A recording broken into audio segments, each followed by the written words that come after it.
Class third और fourth के लिए हिंदी व्याकरण की क्लास है। इसके अंदर आज अपन पढ़ेंगे भाषा और व्याकरण के बारे में कि भाषा क्या होती है और व्याकरण क्या होती है, उसके बारे में अपन पढ़ेंगे। तो सबसे पहले डेफिनेशन है कि भाषा अपने मन के भावों और विचारों को लिखकर, बोलकर या फिर किसी भी तरीके से अगर अपन किसी भी दूसरे के साथ में अगर अपन उनको बताते हैं तो बताने का जो साधन होता है या फिर जिस चीज की अपन हेल्प लेते हैं उसको क्या कहते हैं, अपन भाषा कहते हैं। जैसे अगर मन के अपने कोई भी विचार होते हैं या फिर जैसे कोई टीचर क्लास में पढ़ाता है या फिर कोई किसी से अगर बातें करता है या फिर अपने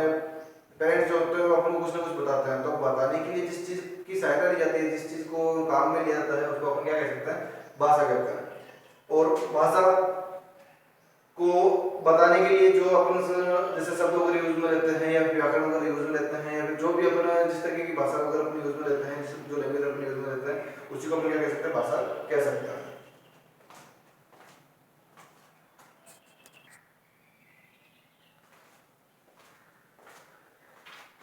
आगे है अपने भाषा के रूप। भाषा के रूप अगर देखा जाता है तो दो रूप होते हैं, एक होती है मौखिक भाषा और एक होती है लिखित भाषा। मौखिक भाषा में ये जो कि हम मौखिक का मतलब होता है मुख से, तो लिखित का मतलब है लिख कर। जैसे अगर अपन देखेंगे मौखिक भाषा का मतलब होता है कि मौखिक कोई भी चीज अगर जैसे अगर अपन बोल कर किसी को समझाते हैं या फिर वो अगर अपने को बोल कर समझाता है तो ये कौन सी भाषा हुई, मौखिक भाषा हुई। और इसी का अगर अपोजिट देखें कि अगर कोई इंसान अगर अपन को कोई चीजें लिख कर बताता है या फिर अगर अपन अपने विचारों को अगर किसी दूसरे को लिख कर बताते हैं तो कौन सी भाषा हुई, लिखित भाषा हुई। तो जैसे अपन देखते हैं मौखिक भाषा की परिभाषा, तो भाषा का वह रूप जिसमें मनुष्य अपनी बातों को बोलकर व्यक्त करता है तथा दूसरों को बातों को सुनकर समझता है, वह मौखिक भाषा कहलाती है। मतलब ऐसी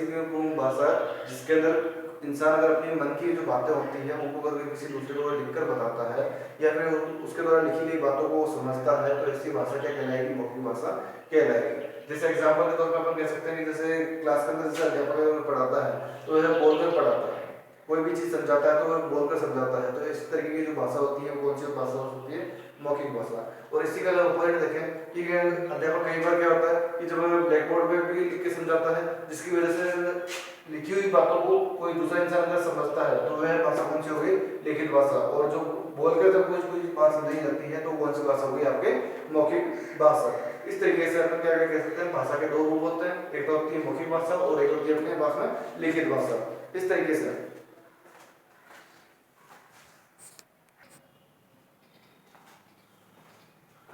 उसका लिपि पर कि मौखिक ध्वनियों के लिखित रूप में प्रकट करने के लिए निश्चित किए गए चिन्हों को लिपि कहते हैं। जैसे अगर अपन देखते हैं कोई भी इंसान अगर कुछ बोलता है और दूसरा इंसान अगर उसको लिखता है तो उसके जो शब्द होते हैं उन शब्द को लिखने के लिए कुछ ना कुछ जो निशान होते हैं, कुछ ना कुछ चिन्ह जो होते हैं वो फिक्स किए गए हैं और निश्चित किए गए हैं, तो उन्हीं चिन्हों को क्या कह सकते हैं, अपन लिपि कह सकते हैं। क्योंकि हर भाषा के अंदर अलग अलग चिन्ह होते हैं, हर भाषा में अलग अलग लिपि होती है और उनको जो लिखने का जो तरीका होता है वो अलग अलग होता है, अलग अलग उसके नियम वगैरह होते हैं, अलग अलग उसके निशान होते हैं। इस वजह से हर एक भाषा की जो लिपि होती है वो अलग अलग होती है। जैसे परिभाषा को देखें तो मौखिक ध्वनियों के लिखित रूप में प्रकट करने के लिए निश्चित किए गए चिन्हों को क्या कहते हैं, लिपि कहते हैं। जैसे देखते हैं अपन, जैसे हिंदी भाषा के लिए क्या कौन सी होती है, देवनागरी लिपि। मराठी भाषा के लिए कौन सी हो सकती है, देवनागरी। संस्कृत की लिपि क्या है, देवनागरी। और नेपाली की लिपि क्या है, देवनागरी। जैसे हिंदी, मराठी, संस्कृत और नेपाली की चारों भाषाएं जो ऐसी है जिनको देवनागरी लिपि के अंदर लिखा जाता है। मतलब इन चारों की जो लिपि है कौन सी है, देवनागरी लिपि है, जो अपन हिंदी भाषा के अंदर अपन लिखते हैं। जैसे जो क ख ग घ जो भी है अपन, या फिर जो स्वर वगैरह होते हैं ए आ ई वगैरह जो भी है, या फिर मात्राओं के जो निशान वगैरह हैं, या फिर जो कॉमा वगैरह लगाते हैं, फुल स्टॉप वगैरह लगाते हैं, ऐसे जो भी सारी जो चीजें होती हैं वो कौन सी जो भाषा है, कौन सी लिपि है, वो है अपने देवनागरी लिपि। अब उसके बाद अपन देखते हैं जैसे अंग्रेजी भाषा, जर्मन भाषा और फ्रेंच भाषा। इन तीनों भाषाओं के लिए भी कौन सी भाषा है, आपके रोमन भाषा। जैसे अगर अपन देखते हैं जो इंग्लिश अपन लिखते हैं, जैसे अल्फाबेट वगैरह लिखते हैं, जो भी ABCD EF G वगैरह जो भी है, या फिर अपने स्मॉल कैपिटल वगैरह जो भी ABCD है, या फिर उसके अपन कह सकते हैं कि जैसे जो भी नियम वगैरह हैं, जैसे फर्स्ट लेटर कैपिटल लिखते हैं अपन, या फिर उसके अंदर भी जैसे फुल स्टॉप वगैरह होता है, क्वेश्चन मार्क वगैरह जो होते हैं, इस तरह की जो भी चीजें होती हैं, जो भी निशान वगैरह होते हैं, वो कौन सी भाषा के अंदर आते हैं, कौन सी लिपि में आते हैं, रोमन लिपि के अंदर आते हैं। इसके बाद अपन देखते हैं जैसे पंजाबी भाषा, तो पंजाबी भाषा जो होती है गुरुमुखी लिपि के अंदर लिखी जाती है। अपन देखते हैं कि जो पंजाबी भाषा होता है उसको अपन बोलते हैं, समझते हैं, लेकिन उसको लिखने का जो तरीका होता है वो पूरी तरीके से चेंज होता है। कोई भी इंसान, कोई भी जैसे दूसरी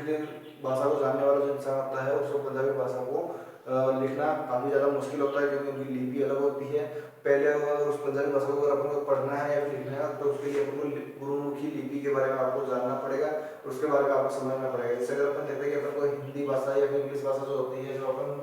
पढ़ना जानते हैं, अपन लिखना जानते हैं, तो उसके लिए अपन ने क्या किया था बचपन में, जब अपन ने जो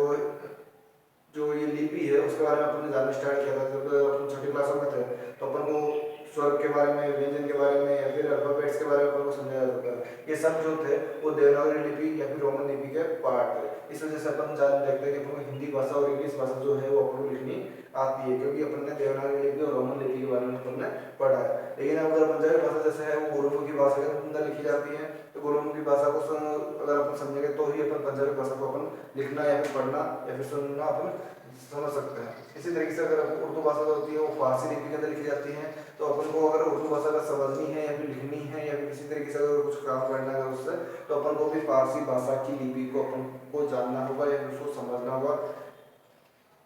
तो अगर किसी भी भाषा को अगर अपन को पढ़ना है या फिर अच्छी तरीके से समझना है, उच्चारण करना है, तो अपन को उनकी लिपि के बारे में अपन को जरूर जानना होगा, उसके बारे में अपन को पढ़ना होगा, उसके बारे में अपन को समझना होगा भाई कि कौन से निशान किस तरीके से लिखे जाते हैं, या फिर कोई भी वर्ड को किस तरीके से लिखा जाता है, कोई भी अक्षर अगर होता है, कोई भी जैसे उसके नियम वगैरह क्या है, किस तरीके से उसको लिखा जाता है, उसके बारे में अपन को जानना होगा। अगर उस चीज़ को अपन जानते हैं तो ही अपन उस भाषा को एकदम सही तरीके से अपन लिख सकते हैं। और किसी भी भाषा को लिखना या समझने के लिए अपन को उसकी लिपि के बारे में जानना बहुत जरूरी है।